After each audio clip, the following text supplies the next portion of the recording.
trustees, why won't you look for truth? If Jesus were one of the trustees, I'm just going to say it. I think without any question or doubt, he would be looking for the truth and not just trying to maintain whatever we have or try to hide whatever we're hiding. An article has just been released revealing why NAMB's torturous acts were intended to harm Will McRaney. Now, we have been following the Will McRaney case for some time. If you followed our other interviews and the various roundtables we've done on this case, including when the case went to the Supreme Court. But this article is quite revealing. The case has been kind of silent for a while. We haven't heard much reporting, but the Louisiana Baptist Message, their Message newspaper, online newspaper, on November 11th, published an article, and the title of the article was McRaney versus NAMB, newly released materials appear to show intent to harm. Now, I'm not going to read the whole article to you, but I want to highlight some things in the article and make some comments so you're kind of up to speed and aware. First thing I want to note is this piece right here on the caption underneath the initial photograph that was chosen to use at the top. And notice what it says. It says the NAMB trustees have approved a recommendation by officers indicating their satisfaction with a review of the Southern Baptist entity's relationship with Mid-Atlantic Baptist Network, or previously BCMD. This was on June 13 of 2016. Now that date's important because we're going to come back to that in just a moment. Now, as we look down into this article, we're going to see several things. This comes from material that was gathered from materials that were filed in reference by the attorneys for Dr. Will McRaney in his lawsuit against the North American Mission Board. And the allegation is that they have illegally interfered with McRaney's employment, first as executive director there at BCMD, but then further beyond that, once he was terminated from there, they prevented him and sought to prevent him from getting employment in other places.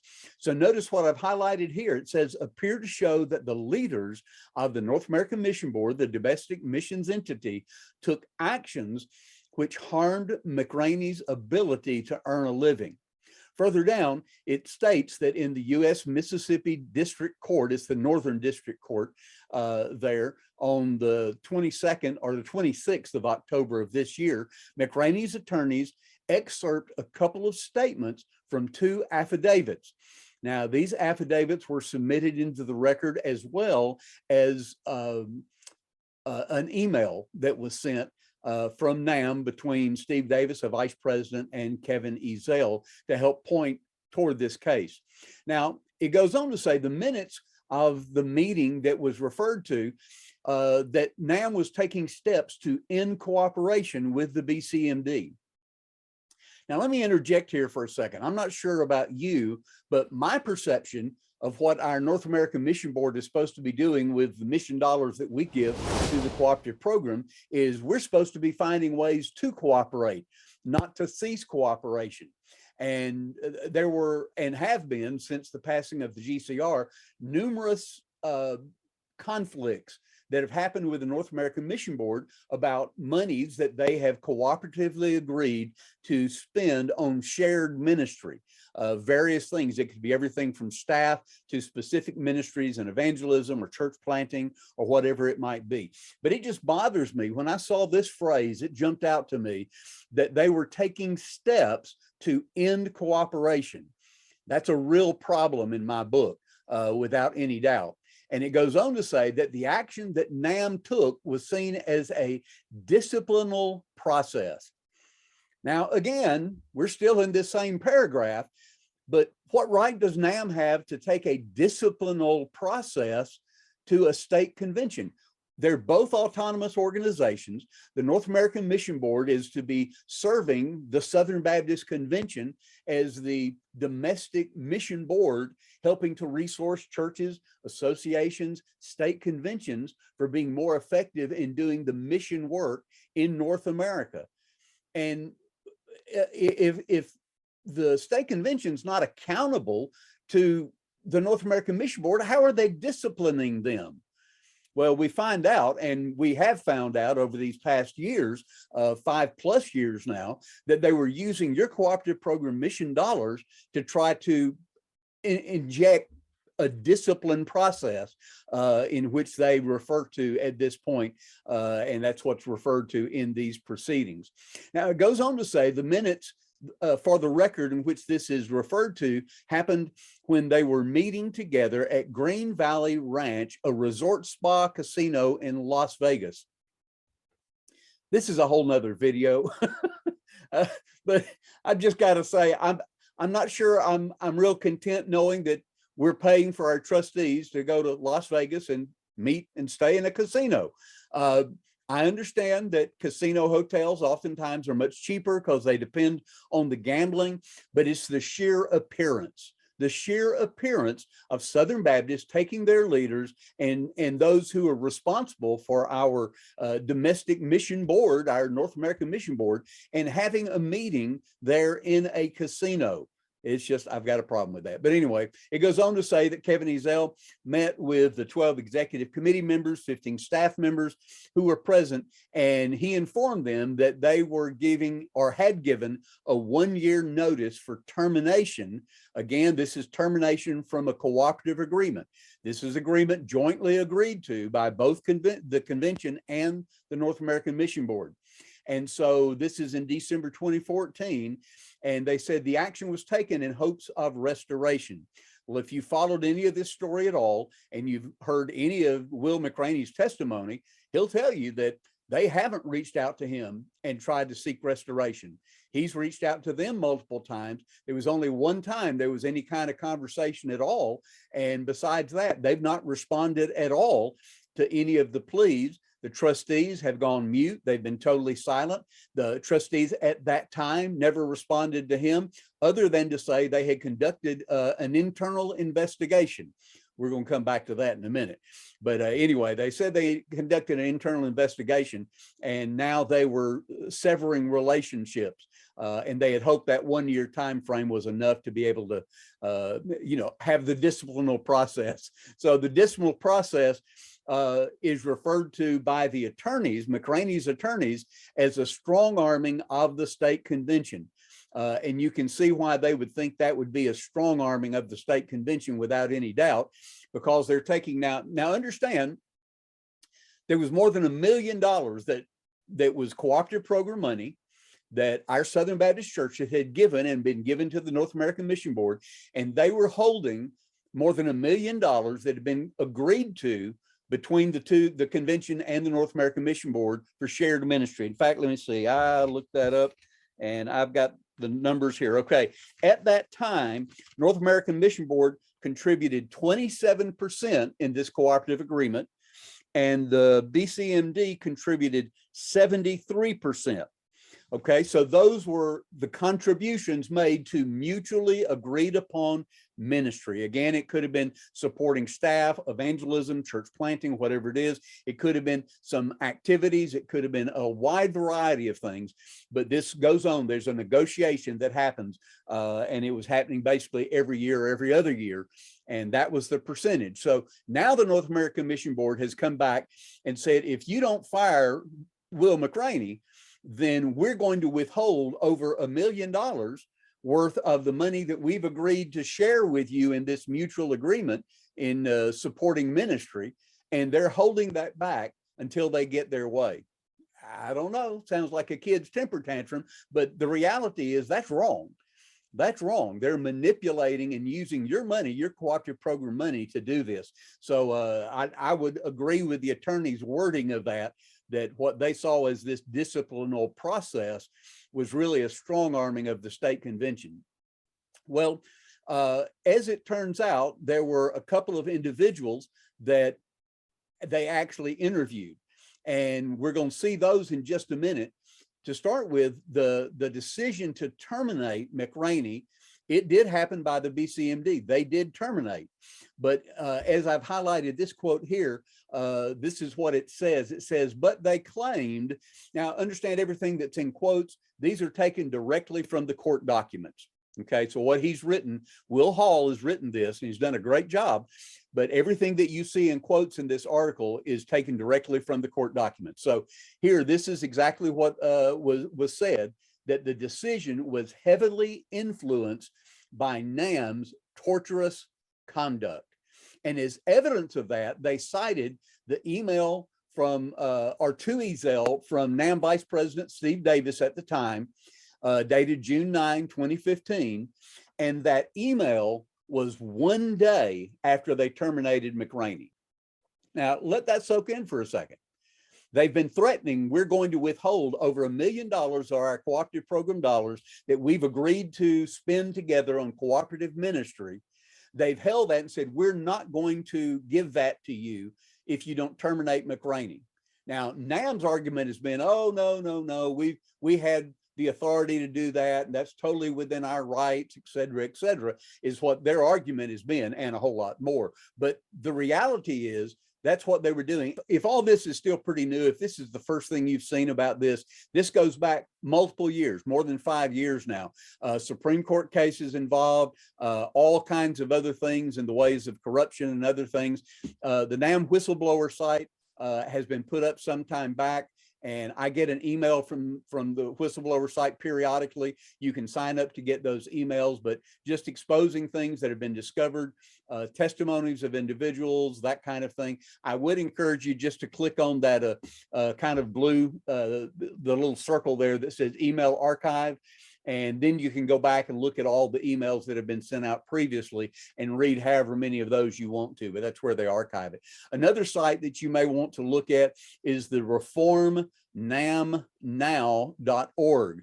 And this is a site a layman in Texas put up, and he has been researching this and documenting, and this site has a multitude of things on it about the failed strategies at NAMB, the abuse of power, and the misuse of funds. So you can spend a lot of time looking there, and it is highly documented. Now, to get back to this article, I just mentioned this a moment ago, that one day after McRaney had been terminated is when that email was sent, and saying they were going to put back in place 100% of that amount of money they were withholding.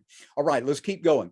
The two individuals that they quote here from their affidavits are Scott Thomas, who is the president of the Safari Christian Business Alliance, and then Jimmy Crosby, who is the president of Jacksonville Baptist Theological Seminary. And both of these men said that they denied employment to McRaney because of statements that had been attributed to NAMB.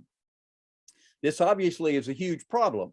Let's start off with Thomas. Thomas said that the perception portrayed by NAMB among SBC leaders was that McRaney was a troublemaker with NAMB. Now, let me just stop and say, NAMB must have had kind of a form letter or a form script they were using, because we're aware of multiple cases of executive directors who have been pushed out, have been forced out, been pressure put on them by North American Mission Board and others by their board. And this same language has been used in almost every time that we've gotten this information when we've talked to those executive directors and others later. They were a troublemaker. We couldn't deal with them. They wouldn't cooperate, et cetera, et cetera. And just shorthand for that, what that means is they wouldn't do what we wanted them to do, rather than NAMB trusting that local group to understand what church planting was like in their area, to understand the context best, and not come in with just a cookie cutter approach of church planting, which is basically what NAMB was doing, especially early on. It was very, very little contextualization. But anyway, let's keep moving. Thomas goes on to say that he concluded that he could not afford to upset some of the Southern Baptist leaders and pastors, so he did not hire McRaney for the multiple six figures and up position. Now, the position they had was a position he would have probably thrived in, but they refused to move forward because of what they heard from NAMB. And then the second one is Jimmy Crosby, and he was the president of the seminary there in Jacksonville. He said he was very impressed with McRaney, didn't know him before, but his academic and ministry credentials were stellar, apparently, and his experience within Southern Baptist life. So he felt like pretty quickly he could start finding ways to incorporate McRaney into the life of the seminary in several different types of leadership roles. And so he was excited about that possibility. But what ended up happening is he reconsidered making an offer to McRaney because, and here's the quote again, of fear of damage to the seminary, JBTS, and backlash from some SBC leaders after they had learned from SBC leaders in Florida that NAMB leadership was not pleased with Dr. McRaney. So once again, North American Mission Board is interfering with someone who is not their employee. McRaney was never their employee. It's a totally separate organization. The state convention is not an employee or subordinate. It's not in a structural organization of some sort with NAMB. It's a totally autonomous organization. So this is quite concerning. This one quote alone, I'm going to link this article below for you to look at on your own. But NAMB has not responded to any of the assertions from the McRaney attorneys, and these documents are available in the PACER public access. The federal court documents are there, as well as other documents. There are all kinds of other documents from the case and the cases that go before, from what NAMB has argued and what the McRaney side has also argued as well. A lot of concern for me, a whole lot of concern for me when I look at this. Now, final thing, and then we're going to wrap it up. It says both parties submitted a joint motion to continue. So November 10 was when they submitted this motion, and they're moving the trial. The trial was set for April of 2023. And now it has been moved down to June 10 of 2023. And to be honest, NAMB has continued to push this back, push this back, push this back. Your cooperative program dollars are paying for a huge, very expensive legal firm in Mississippi. In fact, I think it's the 6th or 7th largest legal firm in the country. And you're paying for that right out of your pocket. Now, McRaney, although he's getting some legal advice and representation donated, but he is having to pay all kinds of fees for depositions and all these other things. So he's bringing that out of his own pocket. We're paying for the North American Mission Board to do this. One final thought as I wrap up. Here's the thought. What my concern is we have trustees that are responsible for this whole thing. This whole thing, it should have been resolved way on back. McRaney has published on his website and on Facebook, he's published all the documentation, almost everything that he has brought out has been published already. It's out in the open. And any of the trustees that were serving then or are serving now can go and look at that. They can see it for themselves. They don't have to be told. They don't have to have somebody explain it to them. They can look at it. So my challenge is those trustees, if you're watching this, I would challenge you to go and look at the documents and see exactly what has happened. How are we using our cooperative program dollars now?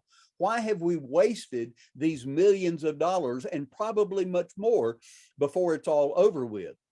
In fact, you remember the old WWJD saying that was around for so long, what would Jesus do? I want to just ask, if Jesus were one of the trustees, what would Jesus do? If he was one of our trustees sitting on that trustee board at North American Mission Board, would he be most interested in knowing the truth, or would he be most interested in maintaining what has been established, protecting whatever they're protecting, hiding whatever they're hiding, because there's not been transparency.